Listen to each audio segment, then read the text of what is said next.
Have you ever gone into a grocery store for one thing? Just one thing, maybe a carton of milk, and somehow, 10 minutes later, you're standing at checkout with milk, cereal, chips, cookies, orange juice, frozen pizza, and a random candle you definitely did not need. You tell yourself, I just grabbed a few extra things. But the grocery store already knew you might do that.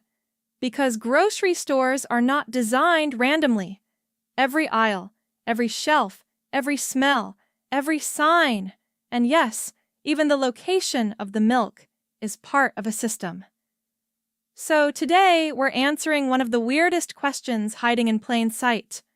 Why is milk almost always in the back of the grocery store? And the answer is not just because that's where they had room. It's because milk is powerful. That sounds dramatic, but it's true. Milk is what stores call a destination item. That means it's something people go to the store specifically to buy. You don't usually wander into a grocery store, see milk, and think, you know what? Random milk sounds nice today. Most of the time, you already know you need it. You're out of milk. Your cereal needs milk. Your coffee needs milk. Your family needs milk. So if you came for milk, you are going to find it. And grocery stores know that. They know that if you came in for something like candy, soda, or chips, you might change your mind and leave. But if you came in for milk, you're probably walking to wherever the milk is, even if it's all the way in the back. And that walk is the whole point. Because the longer you walk through a store, the more products you see. And the more products you see, the more chances the store has to make you buy something you were not planning to buy. Imagine you walk in with a tiny shopping list. It says one word: milk. That's it. You're focused. You're disciplined. You're not falling for anything today. Then you walk past the bakery. Fresh bread, muffins, cookies. Maybe something smells warm and sweet. You keep walking. Then you pass a display of chips with a bright red sale sign. 2 for $5. You don't even need chips, but now you're thinking about chips. Then you pass cereal, and suddenly, milk reminds you of cereal. So now cereal makes sense. Then you pass the freezer section. Frozen pizza is on sale. You say, I'll just get one in case I don't feel like cooking later. And by the time you finally reach the milk, you are no longer buying milk. You are buying a future version of yourself, a bunch of snacks. That is the genius of putting milk in the back. The store is using something you definitely came for to expose you to things you might buy. And this is not only about milk. Grocery stores often place other essential items in different parts of the store too. Bread might be on one side. Eggs might be near the dairy section. Meat might be along the back wall. Produce might be near the front. Toilet paper might be somewhere else entirely. The goal is simple. If you need multiple essentials, you have to move through more of the store. And movement creates opportunity. Opportunity to see. Opportunity to smell. Opportunity to remember. Opportunity to buy. This is why grocery stores can feel weirdly simple and weirdly confusing at the same time. You technically know where everything is, but somehow getting 5 basic things can still turn into a full expedition. You enter for milk. You leave like you just prepared for a small snowstorm, and the store layout helps make that happen.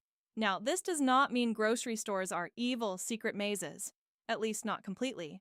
There is also a practical reason milk is often in the back. Milk has to stay cold. It needs refrigeration, and in many stores, the refrigerated storage rooms, loading docks, and backstock areas are located behind or near the back wall. So, putting milk near the back can make restocking easier. Workers can bring milk from cold storage directly to the dairy shelves without dragging it across the entire store. That saves time. It helps keep the product cold, and it makes the store easier to operate. So the answer is not only psychological, it's also logistical. But that's what makes grocery stores so interesting. The best store designs usually do both things at once. They solve a practical problem and they increase sales. Milk in the back is convenient for the store, but it is not necessarily convenient for you, and that pattern shows up everywhere. Think about the front of a grocery store. A lot of stores put produce near the entrance. Fruits, vegetables, bright colors, fresh smells, nice lighting. It creates the feeling that the whole store is fresh and healthy. Even if 2 aisles later, you're surrounded by frozen waffles and family-sized bags of candy. The produce section sets the mood. It makes you feel like you entered a clean, natural, healthy place. And that feeling can make you more comfortable shopping. Then there's the bakery. If the bakery is near the front, that is not just because bread looks nice. The smell matters. Fresh bread, cookies, and pastries can make people hungry. And hungry shoppers are dangerous shoppers.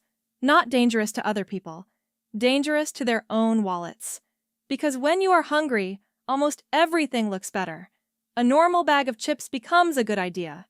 A random dessert becomes a reward. A frozen dinner becomes practical. And suddenly, the shopping cart starts filling itself. Speaking of shopping carts, those are part of the system too. Shopping carts are often much bigger than what most people actually need. And that matters, because if you put 3 items in a huge cart, it still looks empty. An empty-looking cart can make your purchase feel smaller than it is. But if you carried those same items in your hands, you might stop sooner. Your arms would get full. You would feel the weight. You would think, okay, that's enough. But a cart removes that friction. It lets you keep adding more without thinking about it too much. Then there are end caps. Those are the displays at the ends of aisles. They look like special sale spots, and sometimes they are. But they are also attention traps. You don't have to walk down an aisle to see them. They are right there in your path. Big sign, big stack, easy grab. And because they feel separate from the normal shelves, your brain often treats them like they are important. Like the store is saying, hey, look at this. This is the thing. Even if it is just crackers, very dramatic crackers. Then, after you survive the aisles, the snacks, the signs, the bakery, the sale displays, the giant shopping cart, and the long journey to the milk, you finally reach checkout. And checkout has its own little trap. Candy, gum, mints, energy drinks, small snacks, tiny items that do not feel like real purchases. You're not going to think too hard about a pack of gum.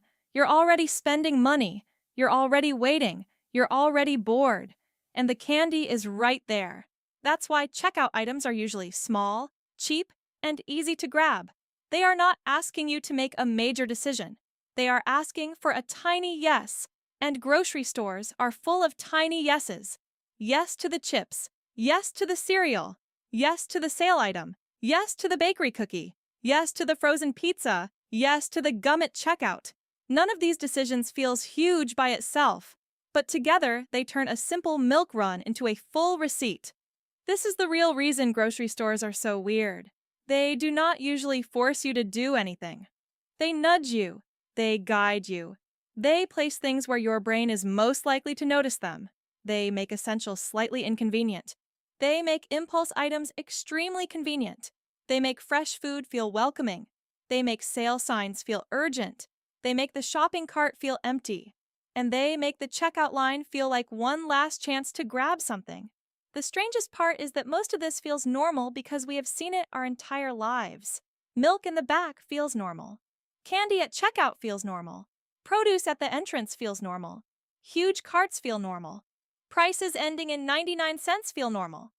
But when you look at all of it together, it starts to feel less like a store and more like a machine. A machine designed to turn your attention into purchases. And the milk? The milk is bait.